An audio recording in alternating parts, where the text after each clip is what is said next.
Buenos días, buenas tardes y noches, compañeros y profesora. El día de hoy les voy a hablar sobre la geología forense.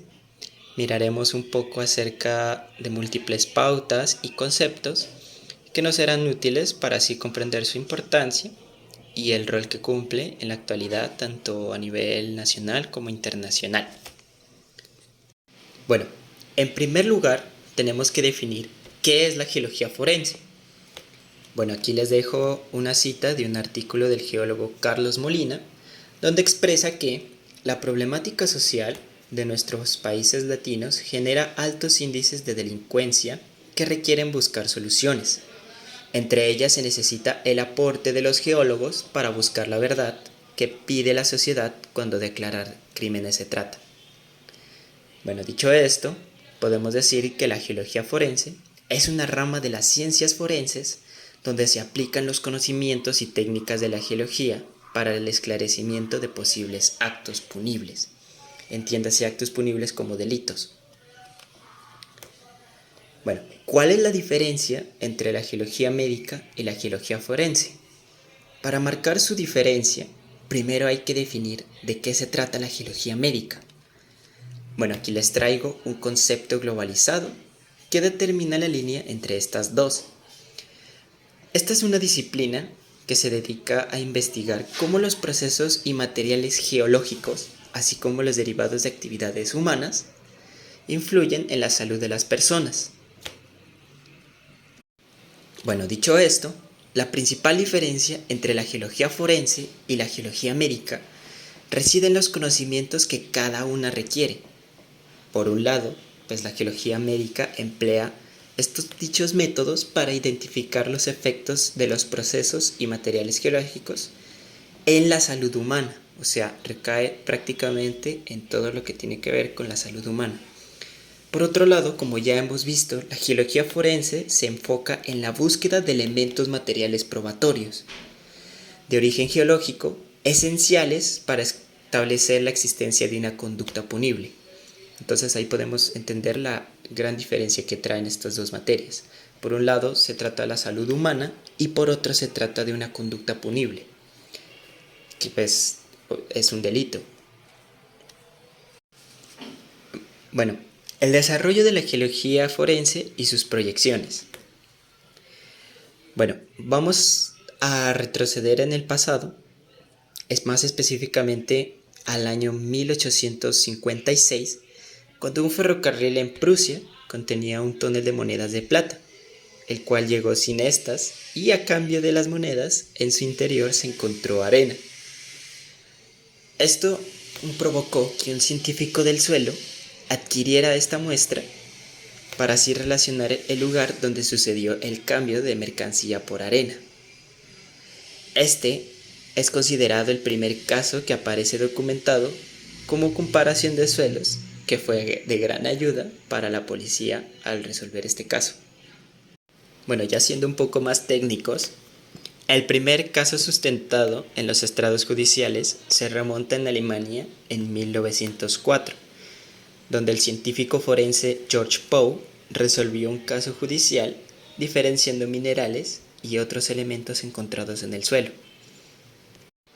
Ya más adelante, en 1910 en Francia, Edmond Locard instaló un laboratorio para el análisis forense de suelos. Bueno, en Colombia se comienza a introducir el tema de geología forense como una tesis de grado realizada en la Universidad Nacional de Colombia con el apoyo del Instituto Nacional de Medicina Legal y Ciencias Forenses. Esto en cuanto a la historia, un poco los antecedentes que tiene la geología forense a lo largo del mundo y en Colombia. Ya si vamos a las proyecciones, o bueno, en la actualidad, pues en el año 2011 la geología forense fue reconocida oficialmente como una nueva disciplina por la Unión Internacional de Ciencias Geológicas en París. Actualmente, pues en los Estados Unidos y varios países de Europa, esta disciplina se utiliza para varias investigaciones, como asesinatos, violaciones de derechos humanos, tráfico ilegal de meteoritos y fósiles, pues entre otros. Cabe mencionar un factor muy importante, es que Colombia forma parte del comité directivo de la International Union of Geological Science, Initiative of Forensic Geology, y ocupa el rol de Officer for Latin America. Este grupo internacional tiene como meta la difusión geológica forense a nivel mundial y ha comenzado a trabajar en la redacción de un libro titulado A Guide for Forensic Geology, cuya publicación fue realizada en el año 2021. Bueno, las aplicaciones geológicas en las ciencias forenses. Bueno, aquí más adelante hablaremos pues de los casos particulares donde se pudieron probar evidencias a través del uso de estudios geológicos. Sin embargo, para el caso de sedimentología, más precisamente de suelos, es importante determinar el color de los suelos para emplear el estereomicroscopio. Esto con el fin de realizar una descripción de las muestras y extraer los elementos ajenos a la composición del suelo. Por ejemplo, fibras, vidrios, cabellos, botones, objetos metálicos, etc. Para geoquímica se utilizan técnicas de análisis para elementos materiales probatorios de origen geológico, como difracción de rayos X, difracción láser, catodoluminiscencia, fluorescencia de rayos X, entre otros métodos en los cuales apenas se están desarrollando. En geofísica se habla de utilizar métodos que incluyen el uso de inducción electromagnética, gravimetría, conductividad y resistividad para la búsqueda de fosas, caletas, pozos donde se encuentran armas, también para minas explosivas y otros objetos. En el caso de la estratigrafía, se relaciona estrechamente con la arqueología forense, ya que es clave para identificar excavaciones donde se ha removido el suelo y roca, lo que altera la continuidad y homogeneidad del terreno. Estos cambios permiten determinar la ubicación de alteraciones y estimar el tiempo transcurrido donde se realizó la excavación. Por otro lado, en mineralogía se pretende identificar minerales y determinar su pH. Para ello se plantea el microscopio de luz polarizada y microscopio electrónica de barridos. Pueden ser el MLP o el MEB. Muy bien, ahora vamos a observar algunos casos documentados por el Instituto Nacional de Medicina Legal y Ciencias Forenses. Comenzamos con un caso que me llamó mucho la atención que ocurrió en Risaralda en 1996. Donde después de asesinar y abandonar a un portero, sus dos compañeros de fechorías, los dos asesinos huyeron en un vehículo en el cual se estrellaron aproximadamente 15 kilómetros de allí y por lo tanto tuvieron que abandonarlo. Se realizó el análisis de suelos, encontrando en el tapete interno del vehículo comparado con el recolectado en el lugar de los hechos, utilizando métodos de observaciones al estereomicroscopio, color, identificación mineralógica como el MLP, pH y MEB.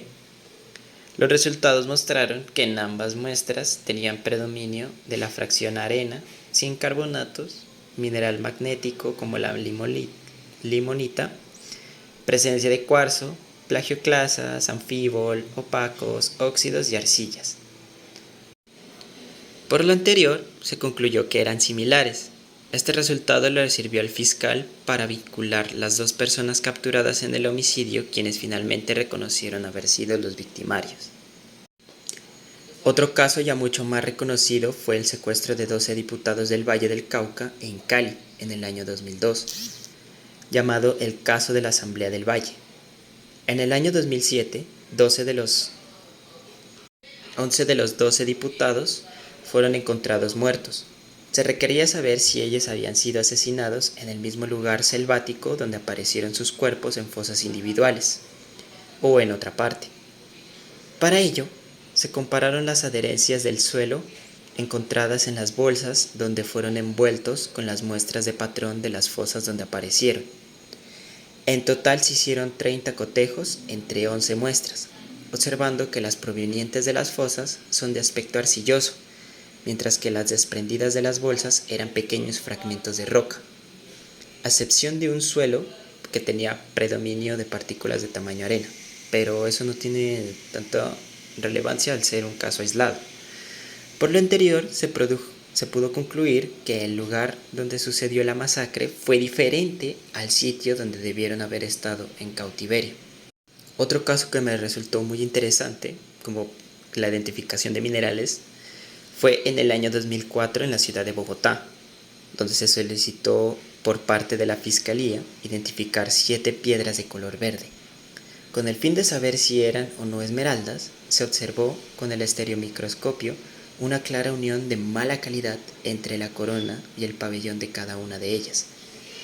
También apareció una mancha interior amorfa de extensión variada. Además, fueron rayadas fácilmente con una espátula de acero inoxidable. Por lo tanto, su dureza era inferior a 6.5. Todo lo mencionado permitió concluir que las supuestas esmeraldas eran falsas, constituyéndose en un caso de estafa. Bueno, y llegamos a la parte final con la aplicación de la geología forense en Colombia. Como la gente entre los espectadores sabe, el conflicto armado en el país es un tema muy delicado que lleva años presente en las zonas abandonadas por el Estado. Un gran ejemplo se tiene en el departamento del Cauca, donde la desaparición forzada y la presencia de estos grupos son casi que el pan de cada día. Otro ejemplo está en el Putumayo, donde la selva cubre los restos de personas cuyas familias aún se preguntan en dónde están. El problema del conflicto armado es algo que todos tenemos presente y parece que el final de sus días aún tendrá que esperar. No obstante, nosotros como aspirantes a ser geólogos podemos tomar un protagonismo en la desaparición forzada que sería una fuerte contribución al intento por llegar a la paz en Colombia. ¿Cómo un geólogo puede contribuir al hallazgo de fosas comunes en Colombia? Bueno, para responder esta pregunta es necesario ir hacia el pasado, donde antiguamente se realizaba de una forma tradicional, es decir, se hacen trincheras y se utiliza una sonda de acero inoxidable en los lugares donde ciertos informantes indicaban que podrían o no estar los occisos.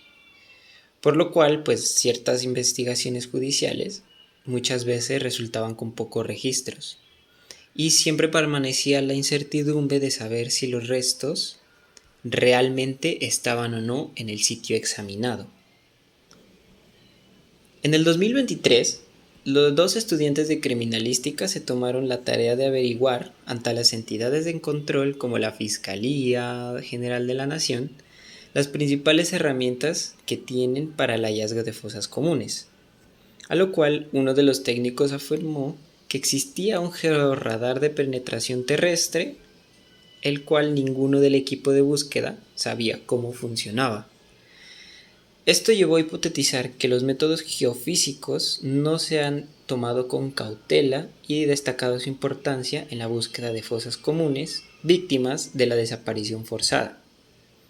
Es por ello que, para su trabajo de grado, se realizó una investigación de cómo el georradar de penetración terrestre puede ser de gran utilidad en el hallazgo de fosas comunes, destacando casos tanto en Colombia como en otros países latinoamericanos. En este punto todos sabemos que el georradar de penetración terrestre lanza un pulso electromagnético por medio de una antena transmisora hacia el suelo dejando un registro, el cual se toma por una antena receptora. Y estas frecuencias son plasmadas en una pantalla. Este método se aplicó en Colombia por primera vez en los años 2010 a 2011, donde uno de los pioneros de la geología forense en Colombia, Carlos Molina, se dio cuenta de las técnicas tediosas que se usaban y decidió que era mejor usar un GPR para el hallazgo de fosas comunes, el cual daba mejores resultados. Con esta innovadora forma de búsqueda, había que tomar varios factores y características del suelo, como los cambios sutiles en la topografía del terreno, la variedad de la flora y la fauna, los horizontes del suelo, los objetos metálicos asociados con la ropa, pueden ser cremalleras, cierres, botones, suelo removido, orificios, suelo sin alterar, entre otros. Bueno, y aquí están algunas referencias de los trabajos tomados para el desarrollo de este video.